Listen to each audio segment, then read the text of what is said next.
Fiza, welcome to Zee Connect. Thank you, Priya. Thank you for inviting me. Fiza, let's start by telling the audience what you do. Tell us, how long have you been in the UAE for? Well, I have been in UAE for over 20 years now. So I came here with my family, started my studies, did my MBA, and then started working. And now work for a Petrochemicals Association, and I head their sales department. So tell us more about your family. Who all do you have in the house? Well, I have a big fat Indian family. Okay. And you know, all sorts of funny, loving family characters I have. But my personal, like my individual family, my husband, and I have 2 kids. My parents are also here, my sisters, my in-laws, everyone is here. So the whole family is here. Great. All right, Fiza. So tell me about your journey of surviving cancer. Tell us right from the start, when was it diagnosed, what cancer was it, and how did you battle through it? Wow, survived through it. Actually, I fought it and kicked its ass. You wow, did. I don't know if I'm supposed to use that word, but It's fine. so I was feeling a lump in my breast on the left side for a very long time, almost a year.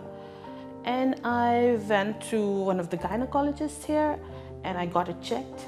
And unfortunately, she misdiagnosed. Okay. She said that, you know, it could be just like, you know, hormonal or something. If you want, you can get a mammogram done later whenever you feel like. So when she said like that, I took it lightly. And then I thought whenever I will get time, I'll get it done. But... Was it painful? Was it...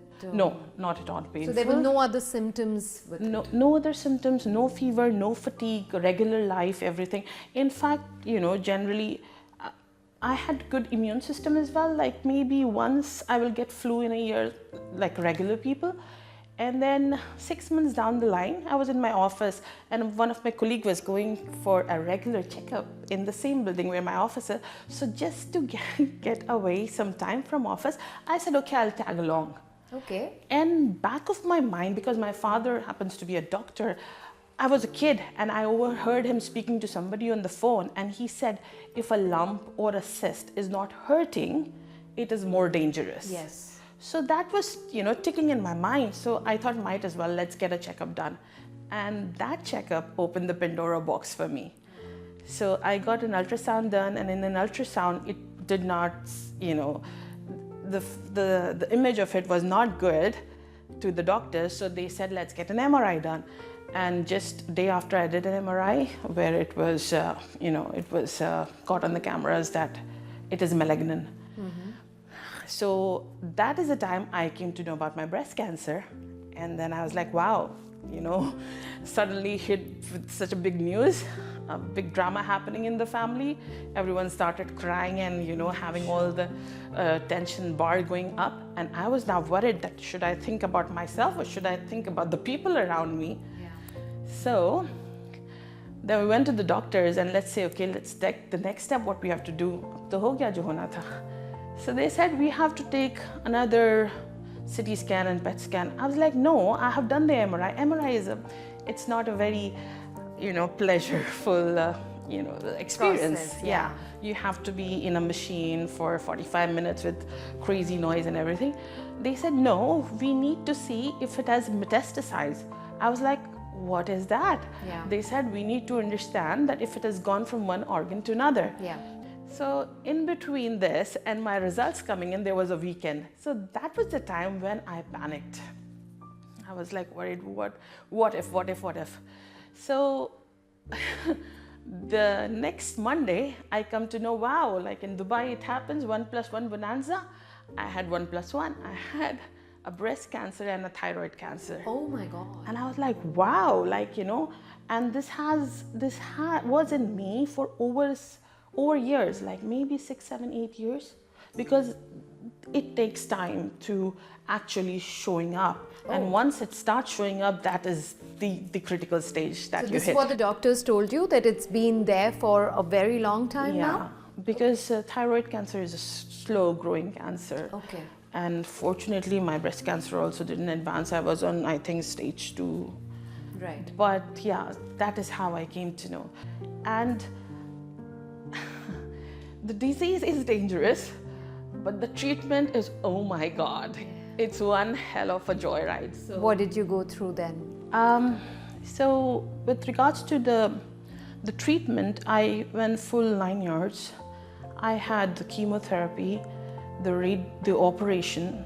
I had mastectomy and thyroidectomy, basically the removal of the organs, and then the radiation. And after that, now I'm on lifelong medication for it because it's thyroidectomy, so my thyroid gland has been removed.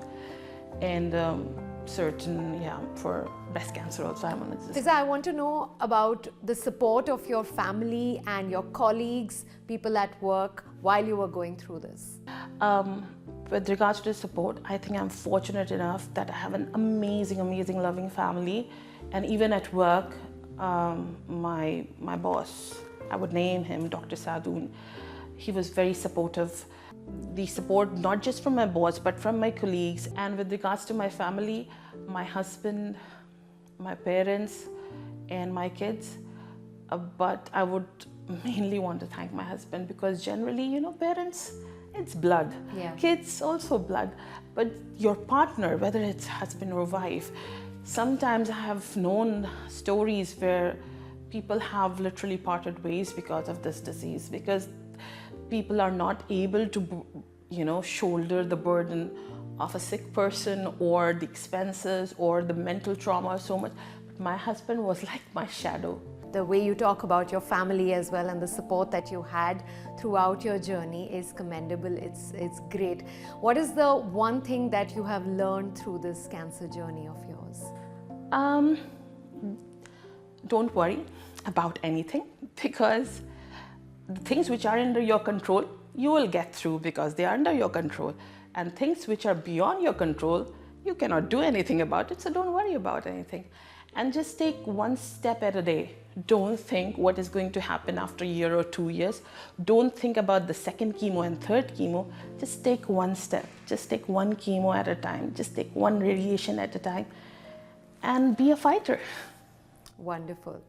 Thank you so much, Fiza. It's been wonderful talking to you. We wish you a happy and healthy life ahead. Thank you. It's my pleasure to be here, and if I can spread any good to anyone, thank you.